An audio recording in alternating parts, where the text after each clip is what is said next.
Hi there, Fleetwood owners. Today on your 2019 Fleetwood Bounder, we're going to be taking a look at and showing you how to install SumoSprings Rebel Custom Helper Springs for the front axle. We're about to do a complete suspension system overhaul here on our Bounder with a bunch of different upgrades. It's going to drastically improve its handling. But before we compare those, we're going to need to take a baseline. So we've done nothing to it right now. We've just got our stock Bounder. We're going to hit our test course. Then we're going to install the components and then re-hit the test course again. We're going to start by getting into our uneven bump section. This is going to be affected mostly by your sway bars and your airbags or jounce bumpers, those type of things. We've just got our factory components here, and you can feel we've got some good rocking.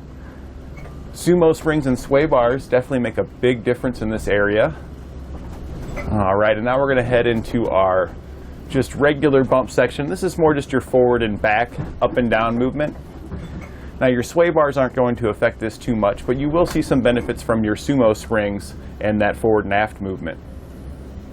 All of this is going to help make things in the back not rattle around so much. I can already hear some doors and things rattling back there. And lastly, we're going to go into the Slalom, which is where we'll mimic evasive maneuvers for any kind of emergency situation and how the motorhome would react. Right, we're getting ready to head into the Slalom section now. And here we go. Oh yeah, it definitely has some lean to it. It doesn't feel very comfortable when we're not even doing too evasive of a maneuver here, but it's a little bit more than I would want to go than what we're doing about right now. So if you had a situation where you really needed to slam it hard, you are at risk for potential rollover. But once we put on our Sumo springs and our sway bar and we head back out here on the course, I imagine we're going to feel drastic improvements on the body roll. And we're also putting a steering stabilizer on it. So during those evasive maneuvers, when you turn it left or right, that steering stabilizer is going to help us bring it back to center to help have more control over the motorhome. Here's some stuff rattling around in the back here, and boy, it really wants to roll. So I think that's about as much as I'm going to get on it here before we put the parts on. Now that we've got our components installed, we're going to take our Bounder back out on the test course and see how they compare to the factory suspension. We're going to first take it into our uneven bump section, and I can already notice a huge difference right here. The motorhome used to sway back and forth quite a bit when we went over the uneven bumps, but now it levels itself out very quickly and springs right back to upright when we go over our uneven bumps. Lastly, we're going to head down to our Slalom section of the course where we're going to perform some evasive maneuvers and see how that feels. And here we're going to head into the first turn, and I can already feel a huge difference. The motorhome doesn't sway nearly as much. I feel like I've got a lot more control over the motorhome. I can easily bring the motorhome to the left and to the right and back, and it comes upright without me having to correct it at all. And this is what our Sumo springs look like when they're installed. I do still have the vehicle lifted up by the leveling jacks, so you can see that it is a two-piece Sumo spring here. And it is a two-piece to allow it to have an infinite amount of expansion. That way our Sumo springs never fighting us keeping our axle closer to the frame than it needs to be. We can breathe as much open as we want. But when we load it up, or when we have any sway or anything occur, the two pieces will be together and they will collapse, which will then want to expand again, and that force from the expanding is going to help bring the vehicle back upright and straight, minimizing the amount of sway you get. Since there's one on each side, they work together with one another. So as the vehicle wants to rock this direction, this spring will start to collapse and want to expand again, pushing the vehicle back upright. And then typically it wants to go back to the other direction.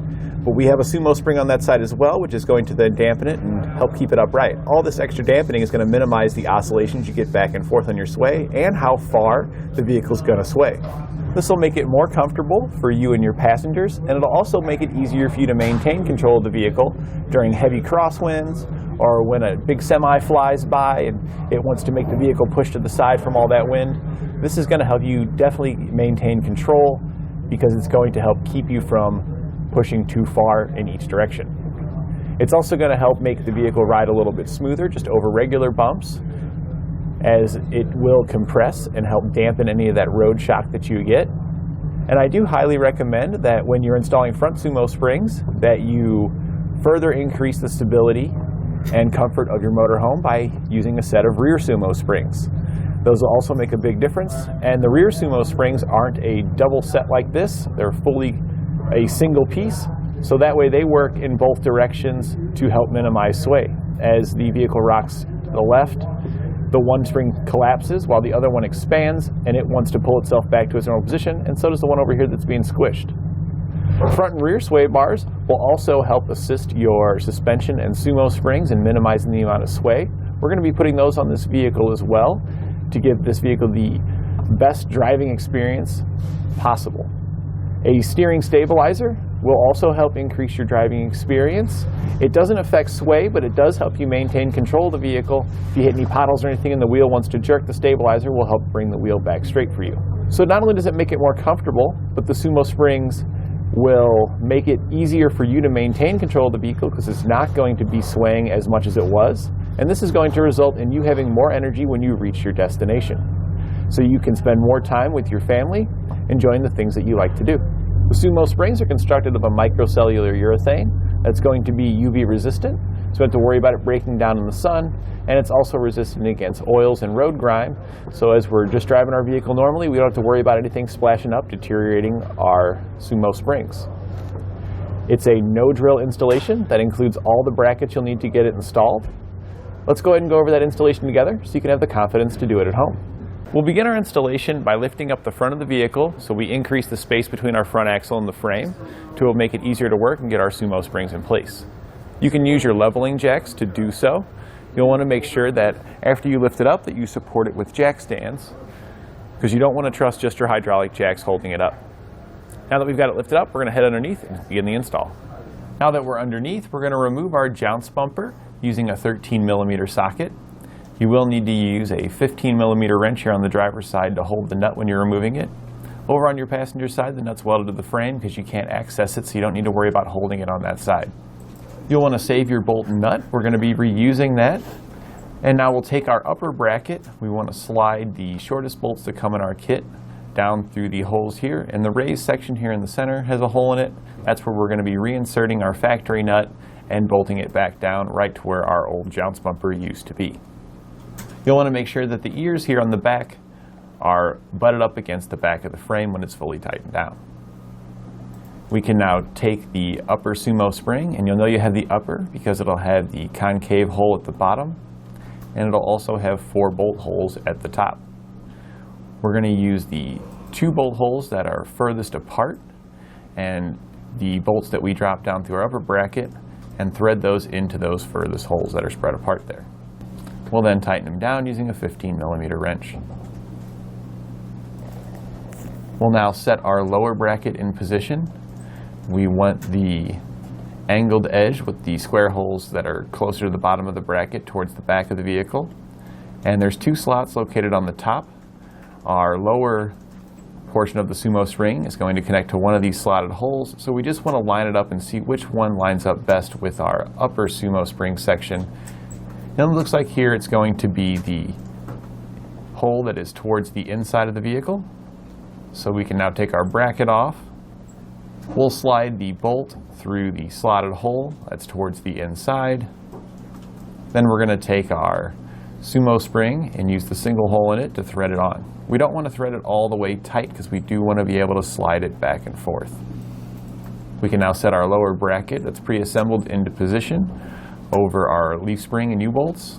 We'll then take the carriage bolts that come in our kit. We'll have 2 different lengths. You'll have longer ones and shorter ones. The shorter ones we're going to use in the square holes towards the rear of our lower mount, and the longer ones are going to go towards the front. We can then take the bracket clamps and slide them onto our carriage bolts. We want the U shape to be facing up to where it butts up against the end of the leaf spring like this. Then we will thread locking nuts onto our carriage bolts. We're going to do the same thing for the front set as well.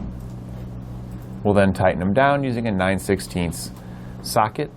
You want to make sure you tighten them down evenly, so I'll tighten down one side just until it touches the leaf spring, then I'll go over to the other side, tighten that one down, and then work back and forth until they're tightened down evenly.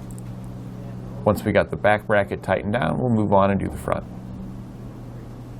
Our lower bracket now, we just need to center it underneath our upper Sumo spring and then tighten down that bolt on bottom with a 15mm wrench. Now that we've got this side completed, we'll repeat the exact same procedures on the opposite side to get it installed. Just remember there's no nut on the top as it's welded on. And that completes our installation of SumoSprings Rebel Custom Helper Springs for the front axle on our 2019 Fleetwood Bounder.